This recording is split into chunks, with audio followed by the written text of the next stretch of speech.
موضوع الدرس الأمر بالصبر والهجر الجميل، سورة المزمل، تفسير ابن كثير.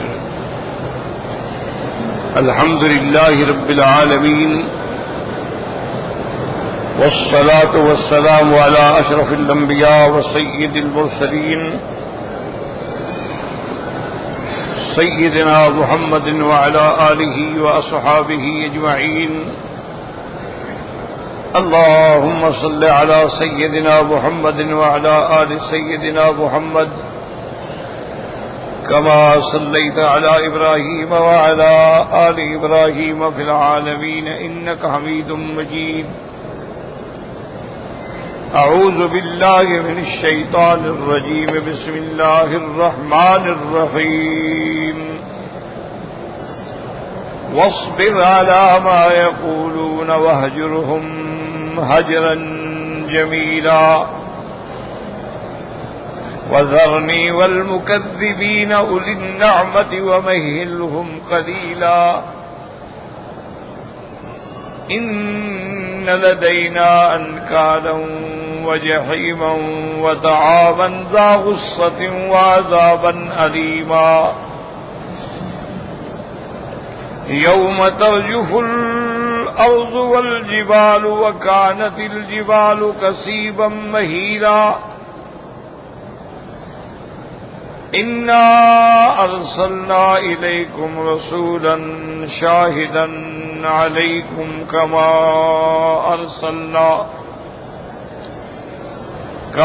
أرسلنا إلى فرعون رسولا فعصى فرعون الرسول فأخذناه أخذا وبيلا فكيف تتقون إن كفرتم يوما يجعل الولدان شيبا السماء منفطر به كان وعده مفعولا. قال المؤلف والمفسر رحمه الله تعالى: أداب النفع بعلومه وعلومكم في الدارين آمين، إلى أن قال: يقول تعالى آمرا رسوله صلى الله عليه وسلم بالصبر على ما يقوله من كذبه من صفاء قومه وأن يهجرهم هجرا جميلا وهو الذي لا عتاب معه. اب اللہ تبارک و تعالی نے ان آیات مبارکہ میں اپنے پاک پیغمبر سیدنا محمد مصطفیٰ صلی اللہ علیہ وسلم کو حکم فرمایا کہ آپ صبر کریں. آپ کی قوم کے جو احمق، جو بے وقوف آپ کی تکذیب کرتے ہیں، آپ کو ایذا پہنچاتے ہیں، آپ کا کام یہ ہے کہ صبر کریں اور صبر سے برداشت کریں. وَيَا أَن يَهْجُرَهُمْ، اور چھوڑیں ان کو حجرًا جمیلا، اس طرح چھوڑنا کہ الذی لا عتاب معه، کہ جس کے ساتھ پھر کسی قسم کا عتاب اور جھگڑا نہ ہو. بس السلام علیکم. ثم قال له متحدثا لكفار قومه ومتوعدا وهو العظيم الذي لا يقوم لغضبه شيء. اب اس کے بعد اللہ تبارک و تعالی نے آپ کے دشمنوں کی تہدید کے لیے اور کفار جو ہیں ان کے لیے وعید کا بیان فرمایا. اور اللہ کی وہ ذات ہے کہ جس کے غضب کا کوئی مقابلہ نہیں کر سکتا، جس کے قہر سے کوئی بھاگ نہیں سکتا، اور جس کے قہر کا کوئی مقابلہ بھی نہیں کر سکتا. اللہ فرماتے ہیں: وَذَرْنِي وَالْمُكَذِّبِينَ أُولِي النَّعْمَةِ دَعْنِي وَالْمُكَذِّبِينَ المترفين أصحاب الأموال فإنهم على الطاعة أقدر من غيرهم وهم يطالبون من الحقوق بما ليس عند غيرهم. اللہ پاک نے فرمایا اب چھوڑیں مجھ کو اور ان مکذبین والنعمہ کا معنی جن پر اللہ نے بڑے انعامات کیے ہیں، جو صاحب مال ہیں، جن کو اللہ نے ہر قسم کی دنیا میں راحت دی ہے، لیکن اگر وہ چاہیں تو اللہ تعالی کی اطاعت پر بھی وہ قادر ہیں. وہ دوسروں سے زیادہ اللہ کی اطاعت کر سکتے ہیں، چونکہ اللہ نے ان کو مال دے دیا ہے، کوئی غم نہیں، کوئی نوکری نہیں، کوئی ڈیوٹی نہیں، کوئی مزدوری نہیں، لیکن اس کے باوجود جو ہے وہ پھر بھی انکار کر رہے ہیں۔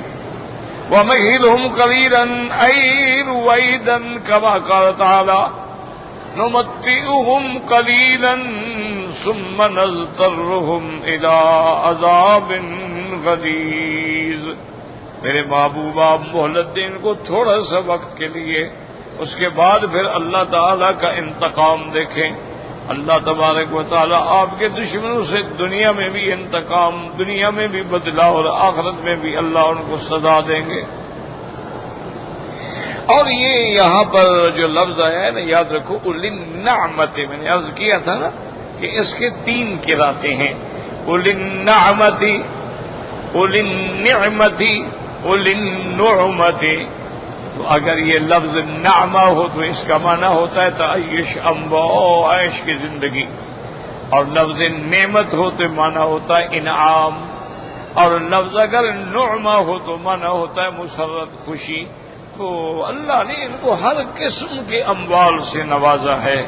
مکے والوں کو اللہ نے حرم میں رکھا، اور حرم کی وجہ سے ان کو امن ملا، ان کو اقتدار ملا، پورے علاقہ کا عرب جو تھا وہ ان کا احترام کرتے تھے کہ بھی یہ مکے والے لوگ ہیں، اللہ کے کعبے کے مجاور ہیں۔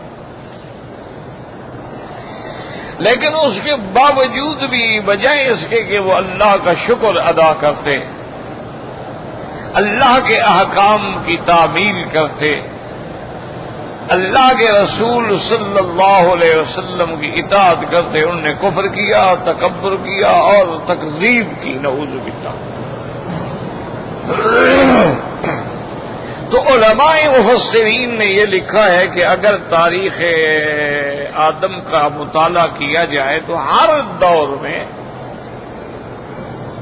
حق کی مخالفت کرنے والا جو ہے وہ بڑا آدمی ہوتا ہے، سرمایہ دار، دولت والا، امیر، ہر دور میں۔ موسیٰ علیہ السلام کے دور میں کون تھا؟ فرعون۔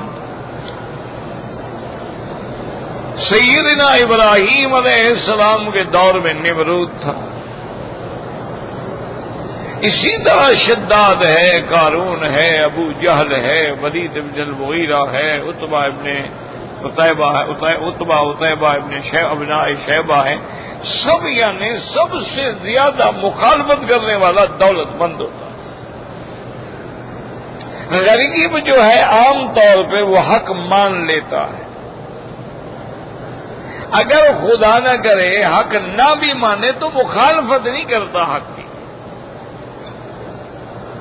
یہ سارا عذاب جو ہے یہ بڑے، آج بھی دیکھ لیں آپ، اپنے ملک پہ آنکھیں بند کر کے نظر ڈالیں، ہر مسلمان اپنے اپنے ملک میں نظر ڈالیں، آج بھی وہی بڑا آدمی جو ہے وہ دین کا مخالف ہے،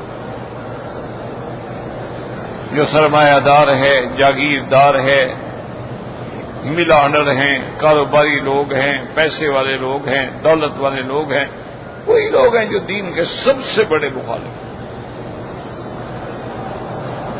یعنی جن کی اپنی ذات میں بھی دین نہیں ہے، جن کے گھروں میں بھی دین نہیں ہے، اور جو دین لانا بھی نہیں چاہتے۔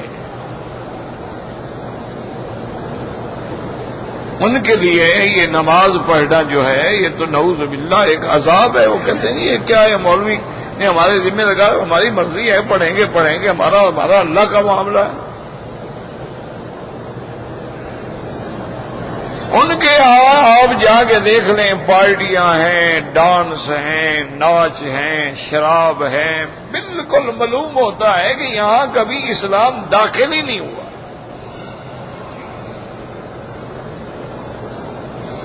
جتنے آپ کے بڑے آدمی ہیں، ایلیٹ کلاس ہے، اور جتنے لوگ اقتدار پہ ہیں، کرسیوں پہ بیٹھے ہیں، حاکم ہیں، بیوروکریٹ ہیں، کوئی بھی ہے، ان سب کا یہی حال ہے، الا قلیل، کوئی بہت 1% بچا ہوا۔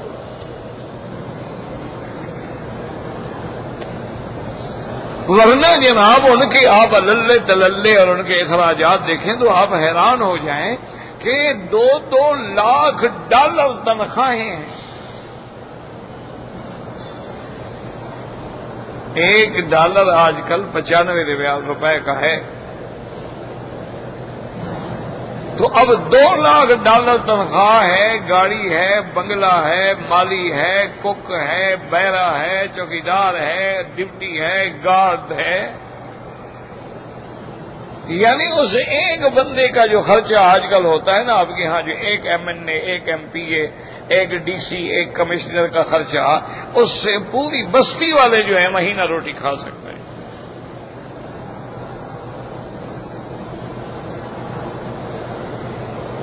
اور جتنے آپ جا کے دیکھ رہے ہیں کہ وہی انگریزوں کے زمانے کے آج بھی وہی جتنے بڑے بڑے دفاتر ہیں آپ کے، ان دفتروں میں آج بھی اگر آپ چاہیں تو بڑے سے بڑے ہائی اسکول چل سکتے ہیں۔ اچھا، جتنے بڑے آدمی ہیں ان کے علاقوں میں جتنے سکول ہیں اس میں جانور بندے ہوئے ہیں، کسی کو رہنے نہیں دیتے کہ لوگ پڑھ جائیں گے تو پھر تو ہمیں سلام نہیں کریں گے نا۔ غریب کا بچہ تو تعلیم حاصل نہیں کر سکتا، ہاری کی بیٹی جو ہے وہ تو مدرسے میں نہیں جا سکتی۔ تو یہ تاریخ عالم ہے، یعنی کہ ہمیشہ برسر اقتدار لوگ جو ہیں، دولت مند جو ہیں، انہوں نے مخالفت کی۔ اللہ کی نعمتوں کا شکر کرنے کے بجائے بگڑ گئے، اور انجام بھی آپ دیکھ لیں تاریخ میں سامنے ہے کہ فرعون کا کیا انجام ہوا، قارون کا کیا انجام ہوا، شداد کا کیا انجام ہوا، نمرود کا کیا انجام ہوا، قوم لوط کا کیا انجام ہوا، قوم نوح کا کیا انجام، سامنے اور آئندہ بھی، اور آج بھی یہی ہو رہا ہے کہ جن لوگوں نے لوٹ کے دولتیں بنائی تھی مر گئے اور دولت بھی کسی کام نہ آئی،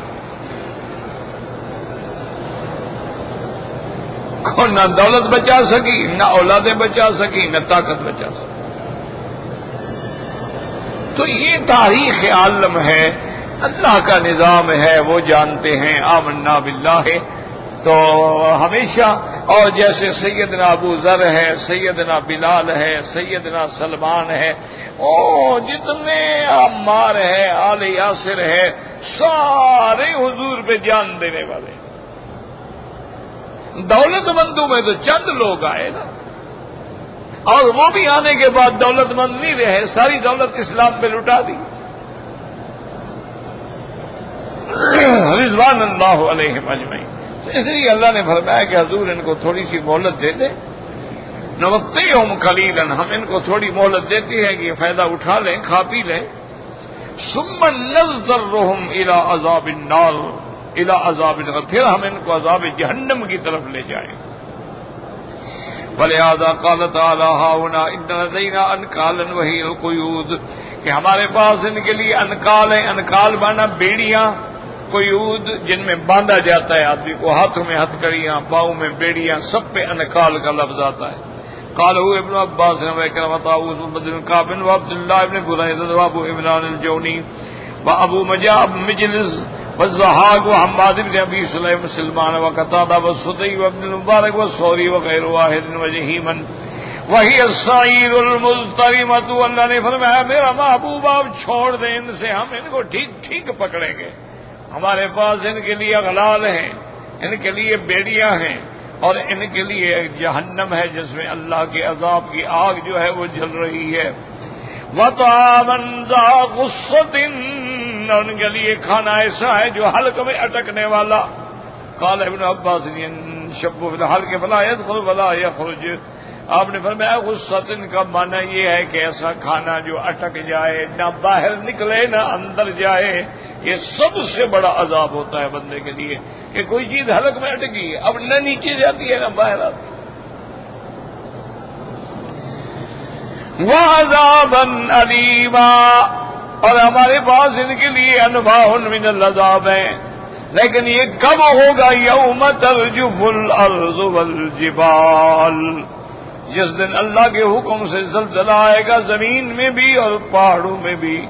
وَكَانَتِ الْجِبَالُ كَثِيبًا مَهِيلًا، أي تَصِيرُ كَقِصْوَانِ بعد ما كان حجارة صما ثم إنها تنصف نصفا فلا يبقى منها شيء، الا ذهب حتى تصير الارض كان صفصفا لا ترى فيها عوجا اي واديا ولا امتا اي راوية لا شيئا خفض ولا شيئا يرتفع. اب اللہ پاک نے فرمایا کہ جس دن زلزلہ آئے گا پھر یہ پہاڑ جو پتھر کے ہیں یہ ریت کے ڈھیر بن جائیں گے، اور اس کے بعد وہ ریت جو ہے وہ ریت بھی بہہ جائے گی، حتیٰ کہ زمین ایسے ہو جائے گی جیسے چٹیل میدان ہوتا ہے، کان صفصفا لا تری فیہا عوجا، جس میں نہ کوئی گہرائی ہوگی نہ اونچائی ہوگی، سب برابر ہو جائیں گے. لا شيء ينخفض ولا شيء يرتفع. ثم قال تعالى مخاطبا لكفار قريش والمراد سائر الناس. اس کے بعد اللہ تبارک و تعالی نے خطاب فرمایا، یاد رکھیں مفسرین کرام ہمیشہ کفار مکہ کا ذکر کرتے ہیں، کیونکہ جب قرآن نازل ہوا تو سب سے پہلے مخاطب جو ہیں یہی لوگ تھے، ورنہ یہ حکم عام ہے قیامت تک. اِنَّا أَرْسَلْنَا إِلَيْكُمْ رَسُولًا شَاهِدًا عَلَيْكُمْ كَمَا أَرْسَلْنَا إِلَى فِرْعَوْنَ رَسُولًا. جیسے اللہ فرماتے ہیں یا ایھا النبی انا ارسلناک شاہدا ومبشرا ونذیرا وداعیا الی اللہ باذنہ وسراجا منیرا. اور کہ اللہ فرماتے ہیں رسلا مبشرین ومنذرین. اس لیے اللہ پاک نے فرمایا کہ ہم نے تمہاری طرف رسول بھیجا، یعنی محمد مصطفیٰ صلی اللہ علیہ وسلم، شاہدن جو تم پہ گواہ ہے، شاہدن علیکم. یاد رکھیں جو بعض بھائی ہمارے لفظ شاہد سے انبیاء کو حاضر ناظر سمجھتے ہیں، یا تو ان کو قرآن سمجھ نہیں آیا یا پھر ضد ہے، اس کا تو کوئی علاج نہیں. کہ جی جب حضور گواہ ہیں تو گواہ تو دیکھے گا، ہر چیز تو گواہی دے گا، تو معلوم ہوا حضور ہر جگہ حاضر ناظر ہیں، دیکھ رہے ہیں تبھی تو گواہی دیں گے. ان کا استدلال یہ ہوتا ہے کہ اللہ نے فرمایا میرا مدنی پاک جو ہے گواہ ہے، تو حضور گواہی تو تب دیں گے نا جب سارے اعمال ہمارے ذرہ ذرہ جانتے ہوں. اس کا مطلب ہے کہ ہر جگہ موجود بھی ہیں اور دیکھنے والے بھی ہیں، حاضر بھی ہیں ناظر بھی ہیں. تو یا تو یہ ہوتا ہے میرا بھائی کہ آدمی ضد میں آ کے اللہ کے قرآن کو بدل دیتا، یا پھر یہ ہوتا ہے کہ بدقسمتی سے قرآن سمجھ نہیں آتا، یا پھر یہ بھی ہوتا ہے کہ آدمی ایک نظریہ پہلے سے بنا لیتا ہے، اس نظریے کے مطابق پھر جو آیتیں اس کے موافق ہیں ان کو لے لیتا ہے، جو مخالف ہے ان کو چھوڑ دیتا ہے. بھائی شاہدن کا معنی گواہ ہے، اور گواہی کا معنی اگر یہی ہے کہ ہر ذرہ دیکھ کے گواہی دیں گے تو حضور کی امت بھی تو گواہ ہے. وَكَذَلِكَ جَعَلْنَاكُمْ أُمَّةً شُهَدَاءَ عَلَى النَّاسِ. حضور کی امت بھی گواہی دے گی، تو پھر ساری امت حضور کی ہر جگہ حاضر ناظر ہے. اچھا اگر شاہدن کا معنی حاضر ناظر ہے، پھر موسیٰ علیہ السلام بھی تو حاضر ناظر ہے نا. اِنَّا أَرْسَلْنَا إِلَيْكُمْ رَسُولًا شاہد علیکم کما ارسلنا الی فرعون رسولا. تو جیسے آپ رسول ہیں موسیٰ علیہ السلام بھی رسول ہیں، آپ شاہد ہیں تو موسیٰ علیہ السلام بھی شاہد ہیں، لہذا موسیٰ علیہ السلام بھی حاضر ناظر ہو گئے.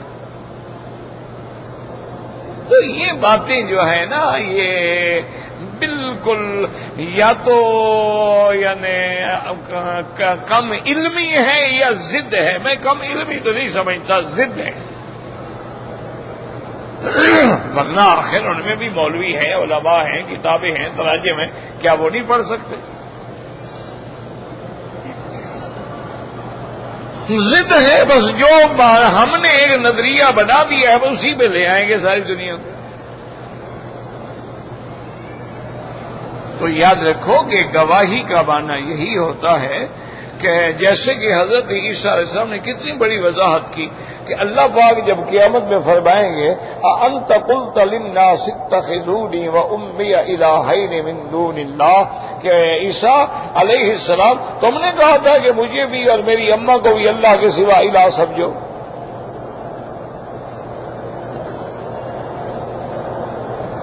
اب عیسیٰ علیہ السلام سبحانک ما یکون لی، مولا تیری ذات پاک ہے، میں یہ بات کیسے کہہ سکتا ہوں؟ اور اگر میں نے کہا ہے تو آپ جانتے ہیں. اسی طرح جب امتوں کے بارے میں پوچھا جائے گا کہ انہوں نے کیا، وہ کہیں گے کیا میرا مولا میں تو اس وقت تک کے حالات جانتا ہوں جب میں وہاں تھا، فلما توفیتنی، جب مجھے آپ نے اٹھا لیا تو آپ کو پتا، مجھے تو کوئی پتا نہیں. تو مانا گواہوں کا یہ ہے کہ جو ان کی زندگی میں سامنے آئے گا بتلا دیں گے، اور جو چیزیں سامنے نہیں آئیں گی وہ نہیں بتلائیں گے. یہ ماننا نہیں ہے کہ وہ ہر چیز کا ذرے ذرے کا علم ہے اور ہر جگہ حاضر بھی ہے ناظر بھی ہے. یاد رکھو یہ شان جو ہے، یہ صفت صرف اللہ کی ہے کہ ہر جگہ اللہ کی ذات ہے. وَهُوَ مَعَكُمْ أَيْنَمَا كُنْتُمْ، وہ تمہارے ساتھ ہے تم چاہے جہاں. اور ایک بات یاد رکھیں کہ بہت بڑے ایک اللہ والے بڑے اولیاء اللہ گزرے ہیں، وہ ہمیشہ اپنے شاگردوں کو، اپنے مریدین کو، اپنے متعلقین کو فرماتے تھے کہ بھائی فقیر کے ساتھ تعلق رکھنا ہے تو میری ایک بات ماننی ہوگی. اور وہ بات کیا فرماتے تھے کہ 10 منٹ کے لیے 24 گھنٹے میں صرف 10 منٹ جب تم فارغ ہو، علیحدہ ہو، کوئی نہ ہو، بالکل تنہائی ہو، تو اسی لفظ کا مراقبہ کر لیا کرو، وَهُوَ مَعَكُمْ أَيْنَمَا كُنْتُمْ، اللہ تمہارے ساتھ ہے جہاں بھی تم ہو. بس اللہ کی معیت علم کا مراقبہ کر لیا کرو. تو جب 1 دن 2 دن 4 دن 5 دن 10 دن 15 دن کے بعد انشاءاللہ پھر یہ ہو جائے گا کہ اللہ تمہیں گناہوں سے بچا لیں گے. اگر کوئی خیال بھی آئے گا گناہ کا تو فوراً دماغ میں آ جائے گا کہ اللہ میرے ساتھ ہے.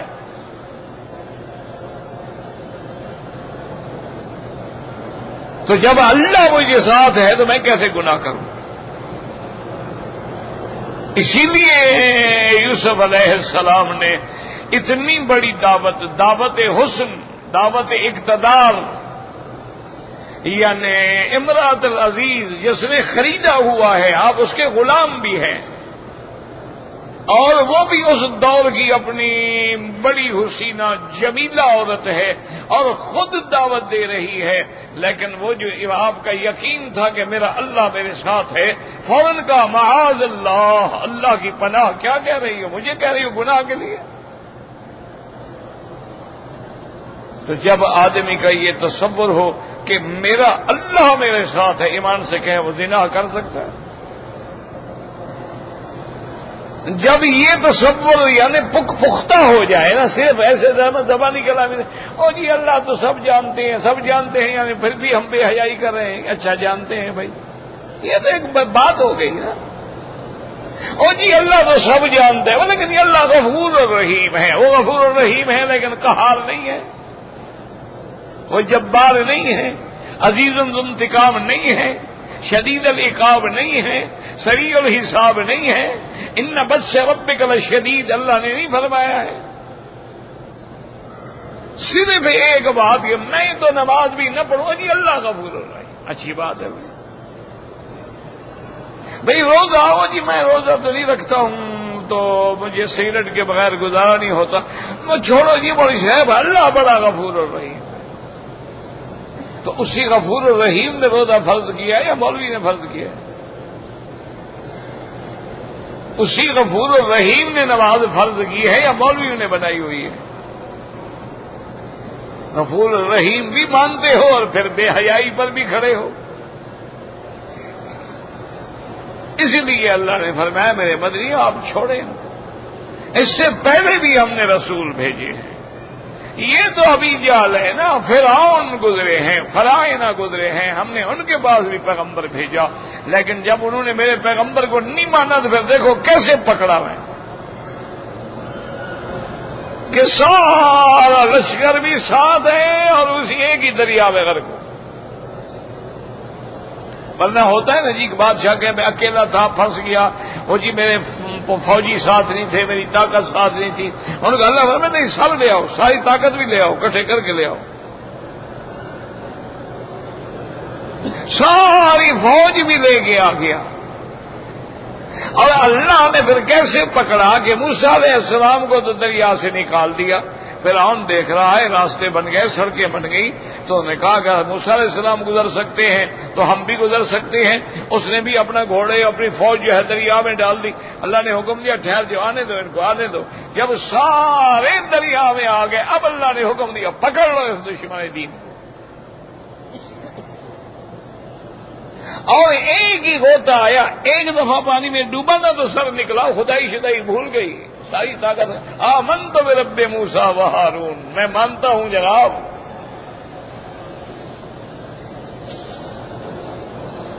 اللہ فرمائیں گے الآن اب مانتے ہو، جب تم کرسی پہ بیٹھے تھے اس وقت تو نہیں مانا، جب تم اقتدار پہ بیٹھے تھے اس وقت تو نہیں مانا، جب میرے نبی نے معجزات دکھلائے اس وقت تو نہیں مانا، جب موسیٰ علیہ السلام نے دعوت دی الآن اب مان رہے ہو، اب تمہارا کوئی جب عذاب آ جائے پھر ایمان قبول نہیں ہو۔ اس لیے فرمایا انا ارسلنا الیکم رسولا شاہدا علیکم بأعمالکم کما ارسلنا الی فرعون رسولا فعصى فرعون الرسول فأخذناه أخذا وبيلا۔ قال ابن عباس ومجاهد وقتادة والسدي والثوري رحمهم الله عليهم أخذا وبيلا معنی شديدا، پکڑا ہم نے سخت پکڑنا، أي فما حذروا أنتم أي فاحذروا أنتم أن تكذبوا هذا الرسول فَيُصِيبُكُم مَّا أَصَابَ فِرْعَوْنَ حَيْثُ أَخَذَهُ اللَّهُ أَخْذَ عَزِيزٍ مُقْتَدِرٍ۔ اللہ نے تنبیہ فرمائی کہ مکے والو اگر تم نے بھی میرے پیغمبر کی مخالفت کی، تکذیب کی، تو ایسا نہ ہو کہ جیسے فرعون کو ہم نے پکڑا تمہیں بھی پکڑنے بچ جاؤ۔ فَأَخَذَهُ اللَّهُ نَكَالَ الْآخِرَةِ وَالْأُولَىٰ وَأَنتُمْ أَوْلَىٰ بِالْهَلَاكِ وَالدِّمَارِ۔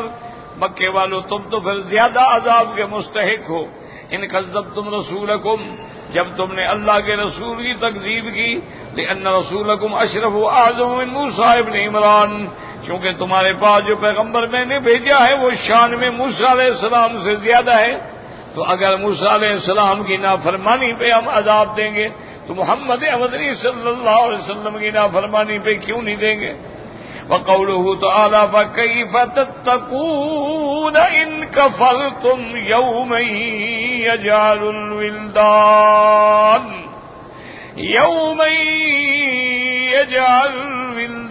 شيبا يحسب أن يكون يوما معمولا لتتقون كما حكاه ابن جرير قراءة مسعود كيف تخافون أيها الناس یوم یجعل الولدان شیبا ان کفرتم باللہ واستغفروا به، جیسے کہ حضرت ابن مسعود نے بھی فرمایا کیف تتقون کیف تخافون، لوگوں کیسے تم ڈر رہے ہو اس دن سے جس دن نے جوانوں کو بوڑھا کر دینا ہے، جب تم کفر کر رہے ہو تو مانا نہیں ڈر رہے ہو۔ ان کفرتم باللہ ولم تصدقوا به ويحتمل ان يكون مامونا لكفرتم فعلى الاول كيف يحصل لكم امان من يوم هذا الفضل العظيم ان كفرتم، پھر مانا یہ ہوگا کہ اگر تم نے کفر کیا تو اس دن سے پھر تمہیں کیسے پناہ ملے گی۔ وعلى الثاني كيف يحصل لكم تقوى ان كفرتم يوم القيامة جحدتموه، اور اگر تم نے كيف يحصل لكم کیسے تم بچو گے اس کے عذاب سے اگر تم نے کفر کیا، انکار کیا۔ وكلاهما معنى حسن ولكن الأول أولى والله أعلم۔ یوم یجعل الولدان شیبا، من شدت احوالہ وزلازلہ وبلابلہ، کہ قیامت کے دن کی سختی کی وجہ سے، شدت کی وجہ سے، ہول کی وجہ سے، اس ڈر کی وجہ سے، جب یعنی یہ کیفیت ہوگی کہ جیسے جوان بھی بوڑھے ہو جائیں. وذلک حین یقول اللہ تعالی لآدم ابعث بعث النار فیقول من کم، جب اللہ تبارک و تعالی حکم دیں گے آدم علیہ السلام کو کہ نکالو جہنمیوں کو، نکالو جہنم میں جن کو ہم نے ڈال، کہ یا اللہ کیا نسبت ہوگی؟ اللہ تبارک و تعالی فرمائیں گے من کل 1999 الى النار وواحد الى الجنہ، یعنی 1000 میں سے 999 جو ہے وہ جہنم میں اور صرف ایک جنت میں. قال الطبراني حدثنا يحيى بن ايوب الألاف قال حدثنا سعيد بن ابي مريم قال حدثنا نافع بن يزيد قال حدثنا سعيد الخراساني عن ابي بن عباس رضي الله تعالى عنهما ان رسول الله صلى الله عليه وسلم يوم يجعل الولدان شيبا قال ذلك يوم القيامة، یہ قیامت کا دن ہے. وذلك يوم يقول الله لآدم، جب اللہ آدم علیہ السلام سے فرمائیں گے قم فبعث من ذریتک بعثا الى النار، اپنی اولاد میں سے جو جہنمی ہیں ان کو علیحدہ کرو. قال من کم یا ربی؟ قال من کل 1999 ومنجو واحد، 999 جہنم میں اور ایک جنت میں. فاشتد ذلك على المسلمين وعرف ذلك رسول الله صلى الله عليه وسلم ثم قال حين ابصر ذلك بوجوههم، جب صحابہ نے یہ بات سنی کہ 1000 میں صرف ایک جنت میں جائے گا تو پریشان ہو گئے کہ یا اللہ کیا ہوگا. جب 999 جہنم میں جائے اور ایک جنت میں جائے تو ہمارا کیا حال ہوگا؟ یعنی 1% نہیں، 1000 میں ایک، 100 میں ایک نہیں. حضور پاک نے بھی دیکھا کہ صحابہ بہت گھبرا گئے ہیں، پریشان ہو گئے ہیں، تو حضور پاک نے فرمایا ان بنی آدم کثیر، تم کیوں ڈر رہے ہو؟ آدم کی اولاد بے انتہا ہے. وَإِنَّ يَأْجُوجَ وَمَأْجُوجَ مِنْ وُلْدِ آدم، اور یاجوج ماجوج جو ہیں وہ بھی آدم کی اولاد ہے. وَإِنَّهُ لَا يَمُوتُ مِنْهُمْ رَجُلٌ حَتَّى يَنْتَشِرَ صُلْبِهِ أَلْفَ رَجُلٍ فَفِيهِمْ وَفِي أَشْبَاهِهِمْ جَنَّةٌ لَكُمْ. اور یاجوج ماجوج کا یہ عالم ہے کہ ایک آدمی کی اولاد جو ہے وہ تقریباً 1000 ہوتی ہے، تو وہ 999 ان سے لیں گے اور ایک جو ہے وہ آدم کی اولاد سے لیں گے. آپ کیوں گھبرا رہے ہیں؟ وہ تو یاجوج ماجوج ہیں، جنات ساری دنیا ہے. لیکن حدیث مبارک جو ہے اس میں غرابت ہے. وقد قدم فی اول سورۃ الحج ذکر هذه الاحاديث وقوله تعالی السماء منفطر به، قال سبحانہ کتاب سب بھی من شدت اور جب آسمان پھٹ جائیں گے. ومنهم من يعيد الضمير على الله تعالى وروى بعض الرجال ليس بقوي بأنه لم يجد له ذكر ها هنا. وقوله تعالى كان وعده مفعولا، كان وعد هذا اليوم مفعولا واقعا لا محالة وكائنا لا محيد عنه. اللہ نے جو قیامت کا وعدہ فرمایا وہ ہر حال میں پورا ہوگا، ہر حال میں قیامت آئے گی. وَأَنَّ السَّاعَةَ آتِيَةٌ لَا رَيْبَ فِيهَا وَأَنَّ اللَّهَ يَبْعَثُ مَن فِي الْقُبُورِ. اسی طرح حدیث میں ہے کہ میرے آقا جب آسمانوں پہ صبح صبح اٹھ کے نظر ڈالتے تو فرماتی اللہم انت قیم السماوات والارض من فیہن، اللہم انت نور السماوات والارض من فیہن، اللہم انت ملک السماوات والارض من فیہن، اللہم انت الحق ووعدک الحق وقولک حق ولقاؤک حق والجنة حق والنار حق والنبیون حق ومحمد صلی اللہ علیہ وسلم حق. تو قیامت حق ہے، اللہ کا وعدہ حق ہے، ہر حال میں پورا ہوگا. اللہم ثبتنا علی الایمان، اللہم اختم لنا علی الایمان وارزقنا جنت الفردوس الاعلی بغیر حساب.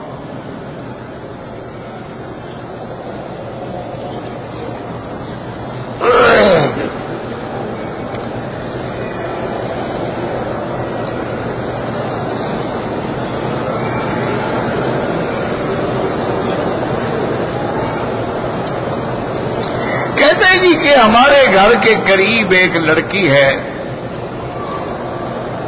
اس کا کہنا یہ ہے کہ جن مجھ پہ عاشق ہے،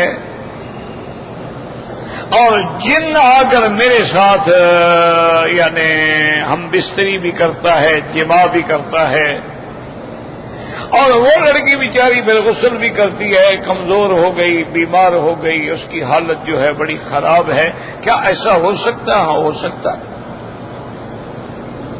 جنات جو ہیں یہ ایسی حرکتیں کر سکتے۔ یہ تو صحیح حدیث مبارک میں ہے، میرے مدنی پاک رحمت دو عالم صلی اللہ علیہ وسلم آپ کے ساتھ حضرت عبداللہ ابن مسعود رضی اللہ تعالی عنہ ہیں۔ آپ اسی طرح یعنی یہ ملوہ جو کا راستہ ہے نا جنت المعلیٰ قبرستان کا، اسی راستے کی طرف آپ تشریف لے گئے، اور ایک جگہ رک کر آپ نے اپنی لکڑی سے ایک ایسا گول دائرہ کھینچا، اور اس کے بعد حضرت عبداللہ ابن مسعود کو فرمایا کہ تم اس حلقے کے اندر، اس دائرے کے اندر بیٹھ جاؤ، اور کچھ بھی ہو جائے، کچھ بھی سنو، کیسے بھی حالات ہوں، باہر نہیں نکلنا، بس اس کے اندر بیٹھے رہنا۔ اس کو کہتے ہیں حصار، کہ کسی چیز کو حصار کر دو۔ حضرت عبداللہ ابن مسعود رضی اللہ تعالیٰ فرماتے ہیں کہ اس کے بعد میں نے دیکھا کہ بڑی روشنیاں ہیں اور بڑے بڑے دیے جل رہے ہیں اور بڑے لوگ ہیں اور بڑا شور ہے، تو میں ڈر گیا کہ کبھی حضور کے دشمنوں نے کہیں حملہ تو نہیں کر دیا۔ اب میں ہمت کر کے نکلنا چاہتا تھا، پھر مجھے حضور کی بات یاد آ جاتی کہ بھئی اس دائرے سے باہر نہیں نکلنا، پھر میں بیٹھ جاتا، پھر میں شور سنتا، پھر میں کھڑا ہوتا، پھر ڈر کے مارے بیٹھ جاتا، حتیٰ کہ صبح ہو گئی اور حضور پاک تشریف لے آئے۔ تو میں نے حیران ہو کے پوچھا کہ یا رسول اللہ یہ کیا روشنیاں تھیں، کیا شور تھا، کیا لڑائی جھگڑا تھا؟ میں نے تو کئی دفعہ نکلنے کی کوشش کی، لیکن آپ کے فرمان کے مطابق ڈر کے مارے نہیں نکلا۔ اور میں عبداللہ تم نے بڑا اچھا کیا، اگر تم اس دائرے سے نکل جاتے نا تو جن تمہیں اٹھا کے ٹکڑے ٹکڑے کر دیتے۔ اس کا معنی یہ ہے کہ جن اٹھا سکتے، اور پھر حضور نے فرمایا کہ جن آئے تھے ان کے جھگڑے تھے تو وہ فیصلے کے لیے آپس میں لڑ رہے تھے، تو میں نے ان کے فیصلے کیے ہیں۔ تو جن کا وجود حق ہے، جن آتے ہیں، جن انسان کی شکل بھی بن جاتے ہیں، جن عورتوں پہ عاشق بھی ہو جاتے ہیں، جنی عورتیں جو ہیں وہ ہمارے مردوں پر بھی عاشق ہو جاتی ہیں، یہ حقیقت ہے۔ لیکن اس کا پھر انجام یہی ہوتا ہے، یاد رکھو، چونکہ جن آگ سے بنا ہے، تو جب وہ کسی لڑکی پہ عاشق ہو جائے، وہ لڑکی بیچاری سوکھ کے کانٹا ہو جائے، پھر اس کے پاس جتنی طاقت ہے ایک عورت جو ہے، ایک لڑکی، اس کا کیسے مقابلہ کر سکتی ہے؟ وہ تو اس کو برباد کر دیتا ہے۔ باقی رہ گئی علاج کی بات۔ علاج کی بات تو یہ ہے میرے بھائی کہ جہاں آپ رہتے ہیں وہاں کوئی صحیح معنی میں بزرگ اور عالم تلاش کریں، کیونکہ اس علاج کے لیے یہ بھی ضروری ہوتا ہے کہ وہ بزرگ قریب ہو، تاکہ کوئی اس کی کیفیت بدلے، حالات بدلیں تو اس کے مطابق وہ کنٹرول کرے۔ ویسے جو عام علاج قرآن و حدیث کی روشنی میں ہے وہ یہ ہے کہ سورۃ البقرہ جو ہے نا وہ گھر میں تلاوت کریں، اس لڑکی پہ تلاوت کریں، پانی پہ دم کریں، اسی پانی سے اس کو غسل دیں، وہی پانی سارے گھر میں پھینکیں، تو انشاءاللہ حضور کی چونکہ حدیث ہے، ہمارا ایمان ہے کہ جس گھر میں بھی سورۃ البقرہ پڑھی جاتی ہے پھر شیطان وہاں نہیں آ سکتا، شیطان نکل جاتا۔ اچھا، بعض اوقات یہ بھی مشکل ہوتی ہے کہ جو مسلمان شیطان ہیں یا جن ہیں وہ تو نکل جاتے ہیں، لیکن بعض کافر جو ہیں وہ بڑے ضدی ہوتے ہیں، وہ تو قرآن کو مانتا ہی نہیں نا، وہ تو اسلام کو بھی نہیں مانتا، تو اس کے نکالنے کے لیے پھر یہ ضروری ہے کہ آپ کسی صحیح معنی میں اللہ والے سے رجوع کریں، کسی عالم دین سے۔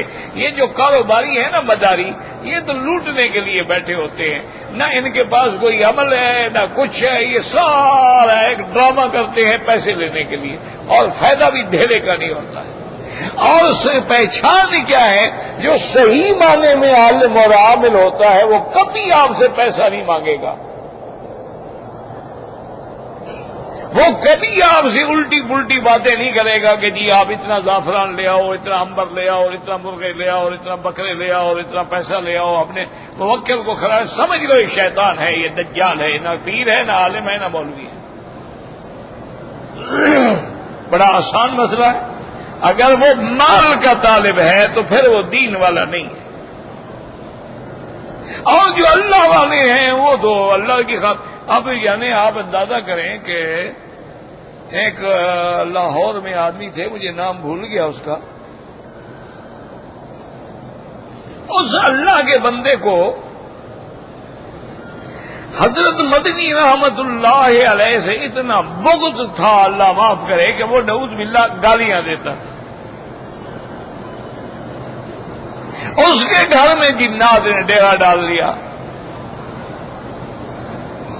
اب جناب جب گھر میں جائے تو پتھر آ رہے ہیں، اور کبھی جائے تو جناب خون بکھرا ہوا ہے، اور کبھی جائے تو گندگی ہے، اور سارے کپڑوں پہ گندگی ہے اور بدبو ہے، آدمی کھڑا نہیں ہو سکتا، عذاب میں مبتلا ہو گیا۔ کئی وہ اپنے مسلک کے جو اس کے پیر شیر تھے نا، مولوی شولوی تھے، پڑھنے پڑھانے والے بھوپے شوپے، ان کو لے آئے، ان کو بھی انہوں نے ایسے ٹھکائی کی نا کہ وہ بھاگ گئے پھر وہاں۔ اس کی دوستی تھی، علامہ طالوت ہوتے تھے جو علامہ اقبال کا بھی ساتھی تھا، بہت بڑا عالم تھا۔ وہ علامہ طالوت کے پاس ہے، اس نے کہا یار میں بڑا تنگ آ گیا ہوں۔ اس نے کہا یار تم میرے استاد کو تو گالیاں دیتے ہو حضرت مدنی کو، لیکن اپنا ایک خط لکھ کے، اپنے حالات لکھ کے جو تفصیل ہے وہ مجھے دے دو، میں حضرت کو بھیج دیتا ہوں۔ اس نے خط لکھ دیا۔ طالوت فرماتے ہیں کہ میں نے حضرت کو بھیج دیا۔ حضرت نے کہا، اسی خط کے پیچھے لکھا کہ بھائی ہر چیز جو ہے، جنات بھی ہیں جو بھی ہے، سب اللہ کی مخلوق ہے۔ اللہ سے میں دعا کروں گا کہ اللہ تعالیٰ اس کو اس شر سے نجات عطا فرمائیں، اور ان شیاطین الجن الانس کو اس کے گھر سے دور کریں۔ اسی کے خط کے پیچھے لکھ کے نیچے دستخط کر کے وہی لفافہ بھیج دیا علامہ طالوت کو، اور علامہ طالوت نے وہ اس کو دے دیا۔ اس نے کہا یار حضرت نے آپ کے پیر نے تو کوئی وظیفہ شریفہ لکھا نہیں۔ انہوں نے کہا اللہ کے بندے نے لکھا تو ہے، بھی دعا کروں گا، اور کیا کریں۔ بہرحال وہ بڑی بے دلی سے خط لے کے لے گیا، انہوں نے گھر میں جا کے پھینک دیا۔ انہوں نے کہا چھوڑو یار کیا دعا کریں گے، یہاں جب سارے مولوی دعا کر رہے ہیں کچھ نہیں ہوا۔ چند دن کے بعد آیا تو طالوت کو آ کے گلے لگ گیا، کہنے لگا یار جس دن سے وہ خط میں نے گھر میں رکھا ہے جن بھاگ گئے۔ اس دن سے ہم اطمینان سے ہیں، اللہ کا شکر ادا کرتے ہیں۔ اچھا اسی طرح یاد رکھیں کہ حدیث مبارک میں بھی آتا ہے، خط ہے میرے مدنی پاک کا، من محمد رسول اللہ رب العالمین الی ملئ من الجن، یہ حدیث میں موجود ہے خط۔ میرے والد صاحب رحمۃ اللہ علیہ، میں چھوٹا تھا، ایک جگہ ہم تقریر کے لیے گئے، والد صاحب کے، میں نے چھوٹا ساتھ ہوتا تھا، بس وہ کبھی کبھی مجھے کھڑا کر کے کہتے اچھا قرآن شریف پڑھو بھائی، فاتحہ سنا دو بھائی، میں فاتحہ سنا دیتا، آتا ہی مجھے اتنی تھا، اور تو آتا بھی نہیں تھا، وہ فاتحہ بھی ایسے کچی پکی آتی تھی۔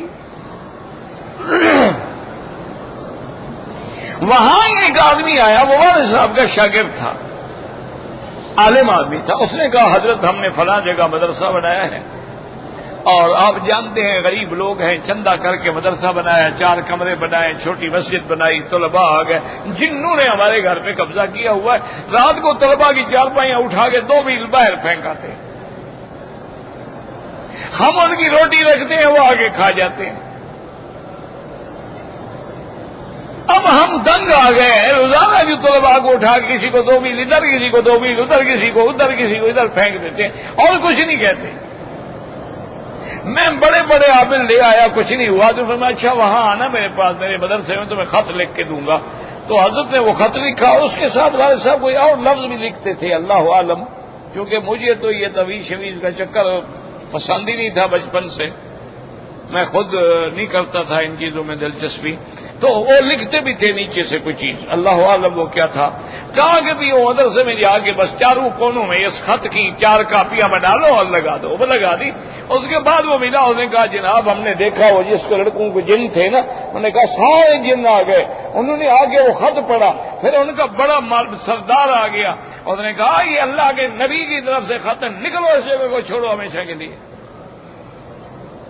تو ایسے خطوط بھی موجود ہیں، علماء سے جا کے لکھوا لو، حدیث میں ہے باقاعدہ، اور کچھ نہیں کر سکتے ہو یار، سورۃ البقرہ تو پڑھ ہی سکتے ہو نا، سارے گھر والے پڑھنا شروع کر دو، اس لڑکی پر دم کرو، اس پر پانی پہ دم کرو، وہی پانی پلاؤ، اسی پانی سے غسل دو، اسی پانی کو سارے گھر میں چھڑک دو، انشاءاللہ جن بھوت سب بھاگ جائیں گے۔ باقی مجھے طویل شویل تو آتے نہیں، میں کیا کروں۔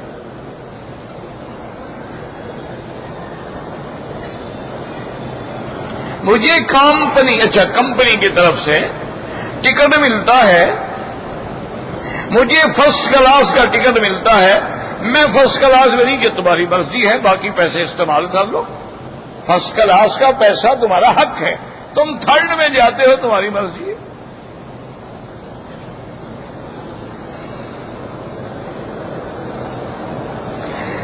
نماز میں کھانے کے وقت میں یا بیت الخلاء میں بالکل سر پہ ٹوپی ہونی چاہیے، اور جو لوگ سر پہ ٹوپی نہیں رکھتے ننگے جاتے ہیں نا بیت الخلاء میں، انہی لوگوں کو اکثر جن پکڑتے ہیں۔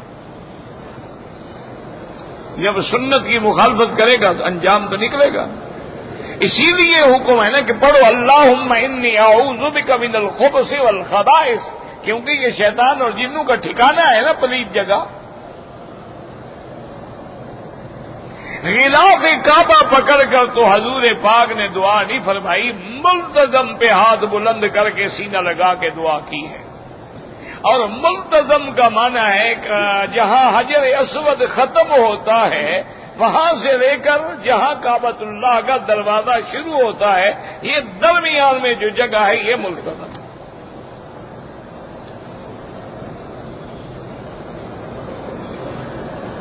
کہتے ہیں جی کہ نور بشر کا جو اختلاف ہے مسلمانوں کے لیے تو اختلاف نہیں ہے، وہ تو قرآن پڑھتے ہیں، قرآن کہتا ہے انبیاء بشر ہیں، وہ تو اختلاف کر نہیں سکتے، البتہ کوئی منکر قرآن ہو تو الگ بات ہے۔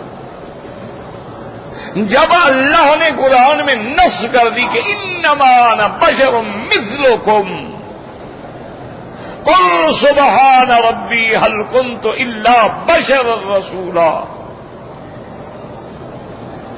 اسی طرح اللہ تبارک و تعالی نے فرمایا وما ارسلنا قبلک الا رجالا نوحی الیہم، اس کے بعد بھی جھگڑا ہے تو پھر یا تو اللہ ناراض ہے کہ تمہیں دین پہ وہ آنے نہیں دیتا، صحیح ایمان پہ آنے نہیں دیتا، ورنہ اس میں بھی کوئی جھگڑا ہے۔ جب قرآن ہو جائے پھر کیا جھگڑا؟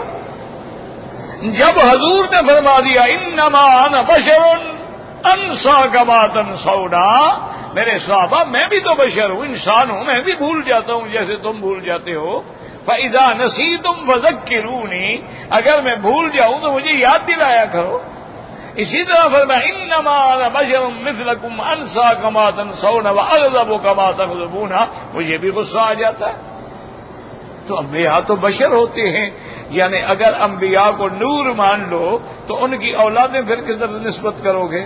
نور کی بھی اولاد ہوتی ہے، نور کی بیویاں بھی ہوتی ہیں ماشاءاللہ، پھر حضرت جبریل کی بھی تو کوئی بیوی بناؤ ماشاءاللہ۔ انا للہ و انا الیہ راجعون۔ اگر نور سے مراد نور نبوت ہے تو بالکل ہمارا بھی ایمان ہے، جیسے ایمان جو ہے یہ بھی نور ہے، قرآن جو ہے یہ بھی نور ہے، اس بنا پہ کہ انبیاء اللہ نے نور ہدایت بنائے ہیں، یہ نہیں کہ جن سے نور ہے۔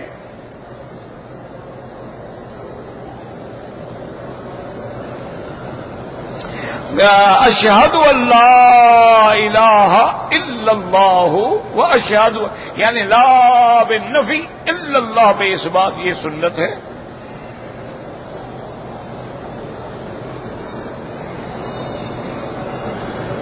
میرا بیٹا جو ہے 10 دن کا ہو گیا ہے، روتا بہت ہے، تو کوئی بات نہیں، بچے روتے ہیں تو میں کیا فکر پڑ گیا ہے، اس کے آرام میں خلل آتا ہوگا نا، کوئی فکر نہ کرو جناب، آیت الکرسی پڑھ کے دم کیا کرو، آخری صورتیں پڑھ کے دم کیا کرو، کوئی بات نہیں، بچے روتے ہیں۔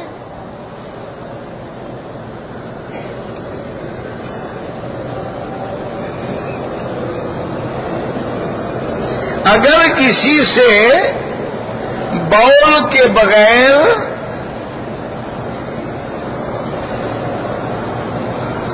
وضی یا ودی نکلتا ہے تو وضو کی استنجا وضو کرے، غسل کی کوئی ضرورت نہیں۔ رمضان میں بھی ایسا ہوا تو روزہ نہیں باطل ہوتا۔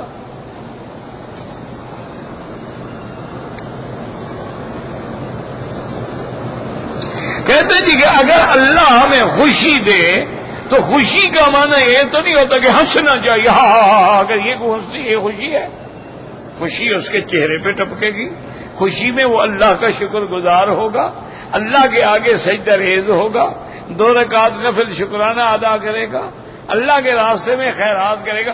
خوشی کا معنی یہ ہے کہ ڈھول تماشے کرے گا، جھمرے کھیلے گا اور بھنگڑے ڈالے گا، یہ خوشی ہوتی ہے۔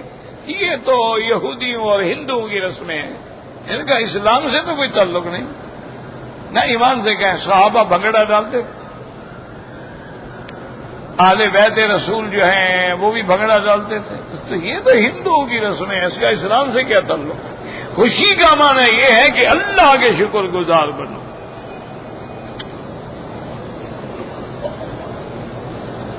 اگر ایک آدمی نے 4 رکعت پڑھنی تھی لیکن 5ویں میں بھی کھڑا ہو گیا، پڑھے، اب بلکہ 6 بھی پڑھ لی اور پھر سجدہ صاف کر لیں، چونکہ 5 رکعت والی تو نماز ہی کوئی نہیں ہوتی نا۔ نماز جنازہ میں رفع یدین کریں، حنفی حضرات نہ کریں، اور باقی حضرات کرتے ہیں تو ہم نے تو کبھی اعتراض نہیں کیا، لیکن ہمیں آج تک ایک حدیث نہیں ملی کہ صلاۃ الجنازہ کا بھی لفظ ہو اور رفع یدین کا بھی حکم ہو۔ اگر آپ کو مل جائے تو اچھی بات ہے، مجھے دے دینا، میں بھی کیا کروں گا، کوئی ضد تو ہے نہیں، جھگڑا تو ہے نہیں، لڑائی تو ہے نہیں۔ اگر امام،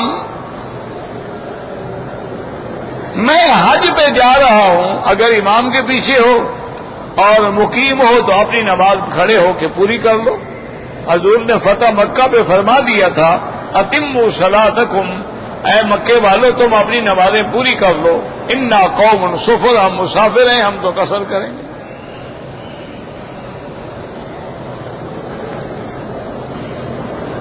حضرت علی کہاں پیدا ہوئے؟ میں تو تھا نہیں حضرت علی جب پیدا ہوئے، جو آدمی اس وقت موجود ہو اس سے پوچھ لو، اس نے دیکھا ہوگا، کتابوں میں تو لکھا ہوا ہے خانہ کعبے میں پیدا ہوئے، اس سے مراد ہے حرم میں پیدا ہوئے۔ سارے حرم کو بھی کعبہ کہا جاتا ہے، ہدیم بالغ الکعبہ، قربانی کا جانور کعبے میں ذبح کرو۔ تم کہاں ذبح کرتے ہو؟ کرتے تو مینا میں ہو، پھر کعبہ تو نہ رہا، تو سارا حرم بھی کعبہ ہے۔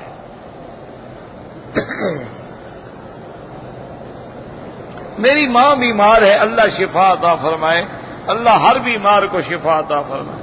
حرم کی حدود جو ہے پورا شہر مکہ حرم میں ہے، ادھر جا کے جدے کے راستے میں شمیسی تک ہے، ادھر تنعیم تک ہے، ادھر جیرانہ تک ہے، ادھر عرفات تک ہے، یہ ساری حدود حرم لکھا ہوا ہے، سب میں ایک کا لاکھ ملتا ہے۔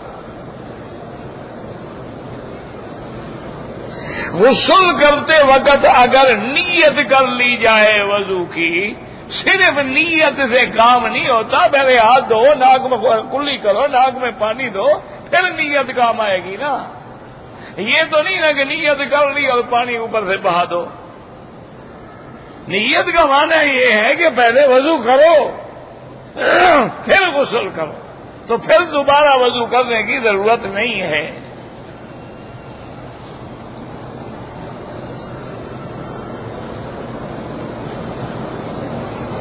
میرے والد نے میرے بھائی کے پیسے سے زمین خریدی، اس پر اپنے نام پر اپنے ہی پیسوں سے مکان تعمیر کیا، والد صاحب فوت ہو گئے تو اب گھر سب میں تقسیم ہوگا، چاہے کمائی آپ کے بھائی کی تھی لیکن اس نے باپ کو دے دی اور باپ نے پھر اپنے پیسے ڈال کے گھر بنا لیا، تو انت ومالک لابیک کا تم بھی اور تمہاری کمائی بھی تمہارے باپ کی ہے۔ یا تو آپ ان کی زندگی میں کہتے کہ یہ میری کمائی الگ کریں، آپ نے باپ کو دے دی، وہ باپ کی ہو گئی۔ اب وہ گھر تمام اولاد میں شریعت کے مطابق میراث کے مطابق تقسیم ہوگا۔ واللہ اعلم۔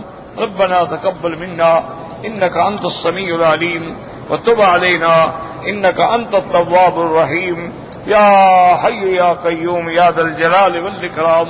اللهم اصلحنا واصلح بنا واصلح اولادنا واولاد المسلمين، اللهم اصلح شبابنا وشباب المسلمين، اللهم اصلح بناتنا وبنات المسلمين، اللهم اصلح ذرياتنا وذريات المسلمين، اللهم اصلح لنا شأننا كلها فلا تكلنا الى انفسنا طرفة عين قط ولا اقل من ذلك، اللهم لا تعذبنا بذنوبنا، اللهم لا تهلكنا بذنوبنا، اللهم لا تجعلنا من القانتين، لا تجعلنا مزغة للمازغين، لا تجعلنا عقلة للآكلين، لا تجعلنا فتنة للقوم الظالمين۔ یا اللہ عالم اسلام کی حفاظت فرما، یا اللہ مسلمان ملکوں کی حفاظت فرما، یا اللہ مسلمان جس ملک میں ہیں ان کی جان مال آبرو عزت کی حفاظت فرما، یا اللہ اس بلد الامین کو قیامت تک ہر فتنے سے محفوظ فرما، یا اللہ بیماروں کو شفا عطا فرما، یا اللہ بے حیاؤں کو حیا عطا فرما، بے دینوں کو دین عطا فرما، بے اولادوں کو اولاد عطا فرما، بے روزگاروں کو روزگار عطا فرما، قرض داروں کے قرض عطا فرما، یا اللہ ہمیں مانگنا بھی نہیں آتا بغیر مانگے عطا فرما۔ ربنا آتنا فی الدنیا حسنۃ وفی الآخرۃ حسنۃ وقنا عذاب النار۔ صلی اللہ تعالی علی خیر خلقہ سیدنا محمد وعلی آلہ وصحبہ اجمعین۔